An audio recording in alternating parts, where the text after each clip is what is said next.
Can you believe it? There is like no news worth reporting anywhere that I can track down. And believe me, I track a whole bunch of different things in order to bring you the best possible info. Well, in fact, I'm going to make a claim. I'm going to make a claim that the biggest news stories of this Friday and Saturday were that are anywhere out there. They have to do with Tesla. They were revealed right here on this show. I'll do a quick review along with some other cool stuff that I stumbled along while I was trying to dig some actual news. Anyway, this is Randy Kirk. If you like my Saturday afternoon news show when there isn't any news, except for the news that I created or helped create with my friends, please hit like, hit subscribe. You know, tomorrow morning, Rene is back and he's also going to make some news. He is going to speculate on how some of the major legacy auto companies might use the Sears method to deal with their disruption and with the trouble that their companies are going to be in the next couple of years. Do you know what that strategy is that Sears used?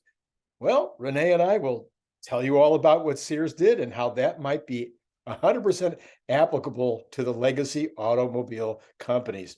Well, here they are. Oh, and so hit notify if you want to be reminded about Rene in the morning. And of course, tomorrow night, I'll have my regular Sunday night show where I talk about all the stuff that's coming up in the week, all the reports and the the big news next week is the Fed and et cetera, et cetera. Hit notify. Anyway, so number one news that we broke this weekend, I want to just kind of go through these in case you didn't already see the videos, in case you didn't know about this news, because all three of these are really, really big deals. And the only place you would have heard about it is on this channel. I don't even know whether people are going to figure out how amazing this is. We had 10,000 views of the first one, 10,000 views of the second one. The third one is still going, and it looks like it might go to 7 or 8, 9,000 views as well. So there's a lot of people that are going to know about it, but not sure everybody's getting it. So let's just talk through this. Number one, Larry Goldberg last night on Friday night said that the legacy car companies and even the startups will need more than just FSD. And I went, sure, Larry, they'll probably want the octo valve and some other stuff. No, he says, no. He says they're years behind in the infotainment system. They're years behind. They can't figure out how to do over-the-air updates. And there's lots of other software issues within the car that they don't do or can't do or don't do well. And that what they really should do is buy the entire operating system from Tesla. They should have Tesla engineers come in and just re-engineer the entire car, plop down the computer, boom, right there. They've got the entire thing from one supplier. It's probably way cheaper than all the software that they're having to buy from all these other people. It's way better than what they're having to buy from all these other people. And you don't end up with 100 or 200 suppliers with all kinds of mismatch of different operating approaches that have to coordinate with each other every time you want to make a change. I mean, this is brilliant. This is beyond brilliant. Of course they should do that. And any OEM or startup out there that's not thinking that way, they should start thinking that way right now. It's going to save them a ton of money, and it's going to really mean that they have a shot at being one of the companies that actually survives. So you basically end up with the shell and the looks and the style and all that kind of stuff being made by these different car companies and using their manufacturing facilities in order to pump out these great looking cars, but it's Tesla inside. Oh man, what a concept. Larry, you hit it out of the park with that one. Well, just wait. Then along comes Brian Wang this morning. He says, guess what? There's absolutely no reason in the world why all of the trucks in the entire world that are already out there and all of the cars that are already out there need to be slowly swapped out in order to get FSD.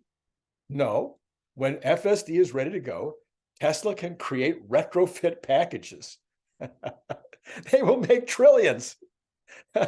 so they will be, I mean, all they got to do, I mean, Comma's already doing this, right? Comma is putting on a couple of cameras on a car, and then they put it in their software, and the software hooks up to the automatic transmission, hooks up to the braking system, which is power braking, hooks up to the power steering.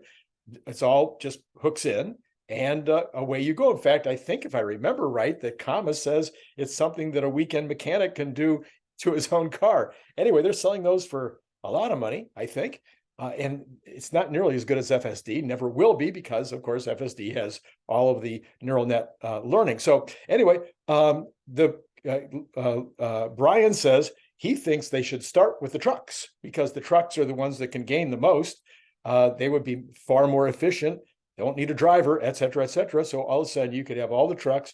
I mean, it'll take years, still take years probably to get them all outfitted, but it'd be way faster to start outfitting the entire fleet out there with full self-driving, making our streets safer, the highway safer, everything safer, giving people a much more relaxed opportunity in their car. Huge, huge, huge. And Tesla would just, who cares if they never sold another car? All they got to do is, have a $200 a month subscription on, I don't know, 2 billion cars. Anyway, I mean, it's huge, it's massive. Why not? Of course, Brian Wang, you get another big red star. And I can't imagine that there won't be people picking up the phone and calling Brian and saying, hey, you need to come on my show and tell my audience about this. I don't know why CNBC hasn't started calling us and saying, you need to come on the show and tell us what you're thinking about. Anyway, these are huge. Those are brilliant. I can't even believe how good they are. Anyway, so then number 3, earlier this afternoon, Brian White gave us the very deep, and the very dark skinny on the factory upgrades that are going to be coming in the third quarter. Talked in terms of when, not exactly when, but kind of how long it might take and what's going to happen, all the details, and also what impact they're going to have on future production. Of course, he believes it's a Highland, it's a refresh on the 3, what impact that's going to have on the 3 in terms of the ability, moving more through the factory, et cetera, how all of that's going to work out, what it's going to mean in terms of the total shipments for the third quarter. And then, without giving us he didn't give us any specific numbers for the fourth quarter yet. He's working on that, but it will increase, obviously, the fourth quarter numbers. So anyway, all of that happened on that number 3 video. And then he also said I'm sorry, I've lost my place here. So the benefits in terms of costs as well will be part of the entire deal, where all 3 of these, of course, you heard on this channel first, except for Brian's information, which he put on his channel first, but we were the second to be able to bring that news to you. So what do you think? Don't you think that those 3 news stories were they were more important than the rest of the news, because there wasn't any. There was a little bit. Okay, let's look at a little bit of other stuff here. By the way, all 3 of those are down in the information below, where you can see the URL and just click in. And I'll give you the cards in a minute, okay? So let's see. In the Daily Mail, it says this: in a response to a querying tweet in 2017, Musk gave the real version of what the Tesla logo means. Well, yes, it is a T. There's no doubt about that. But did you know what else? Did you know what else the symbol is supposed to be? I didn't know this. I don't know how I missed this, because apparently in 2017, Elon Musk explained it, and he said it is to represent the cross section of an electric motor. It seems that Musk was referring to the main part of the T in the logo as symbolizing the poles which stick out of the motor's rotor. The second curved line above the T represents a part of the stator. Well, there you go. According to Business Insider, who dived even deeper into the meaning of the logo, repeating that the Tesla logo in a circle with the top of each T facing downwards ends up resembling a reasonable facsimile of an electric motor cross section. Well, in this respect, it says, the article goes on to say, it intertwines with a logo belonging to another of Musk's ventures, SpaceX, which designs and you know what they do. Okay, it says the SpaceX logo is a stylized X shape and is meant to represent a rocket trajectory. Musk confirmed this in his tweets. Well, I didn't know that. I thought that was interesting. I thought I would bring it to you. All right. Now, who do you think the most profitable auto companies are? Not the biggest, not the ones with the most sales, but the ones that make the most money. Well, I was trying to find some other information for another story I'm working on, and I ran into the top 20 or 30, but I really only am going to give you the top 10 here. I was a little surprised by some of these, not 100%, but it's kind of interesting. So BMW is number 1 at 27 $0.67 billion, $27 billion a year. Toyota just $5 billion less at $22 billion. Mercedes at 21, just another billion lower below that. And then VW below that. Guess who's number 5? The number 5th most profitable total profits from sales of automobiles in the world is Tesla at $13 billion. Now that's $7 billion below VW and about half of the top, about half of BMW. We'll come back to that concept in a minute. Then you go to, GM at 11 billion, or Hyundai at 10 billion, or Kia at 9 billion. Now, there's a little caveat here. Hyundai and Kia are kind of the same thing. So in a way, you could say that's 19 billion. That would put them up just under VW. And that probably is how it should be done. But anyway, what do I know? Okay, and then Honda at 6.88. So all the rest, Stellantis, Volvo, Mitsubishi, go down the list. All the rest of these companies are under 4 billion in sales compared to Tesla at 13 billion. Okay, so Tesla is twice Honda. They're above GM and Ford. Where did Ford even come in? Where's Ford? Oh my gosh, no, Ford. I know. I don't think I missed Ford when I did this. I'm sorry. But I do believe Ford and GM are really close. Unless I'm missing something, I should really go back. I'm sorry. I'll put it in the top line of the comments down below. I'll look that up. All right. So I thought that was pretty interesting. So the other side of the coin is I think Tesla will easily pass all of them by 2024 because they will double their sales by the end of next year compared to these numbers, which are 2022, and they will more than double their profits. So I believe they will pass all of those guys, and if not in 2024, sometime in 2025 for sure, and by a lot. Rumor, here's the last piece of news. Well, I got some other stuff here after that, but anyway, the rumor has it the Cybertruck has now got 1.9 million reservations. That was done by some kind of crowdsourcing or something. I don't know, but anyway, the Cybertruck, by the way, on the shelf behind me, it is available for sale if you don't mind purchasing vaporware. That is a nothing burger. That is an image. Everything on the shelf is an image. Notice that I can. Anyway, yes. So for those of you who I get the question at least once a day, can I buy the Cybertruck? I think I should go in production. What do you think? All right. I've created new predictions on the S3XY, the sexy plus Cybertruck production and delivery for 2023 and 2024. I have done new predictions for the energy storage through 2030. And I will tell you that the 2025 base case predicts a share value at a 50 PE higher than the share value of the entire company right now. Okay, so let that sink in. I've also done a semi-truck analysis starting in 2025, since it's been moved back to 2025 in terms of any sizable production, all the way through 2030. I've done one for Optimus. These are all posted. Well, by the time you see this, I think they'll all be posted on Patreon.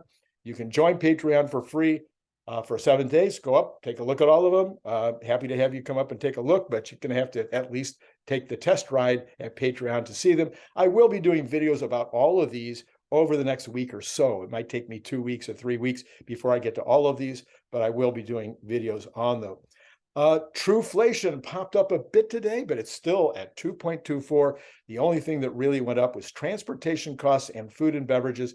We have seen some price increases in oil, and oil, of course, moves through to food and beverage.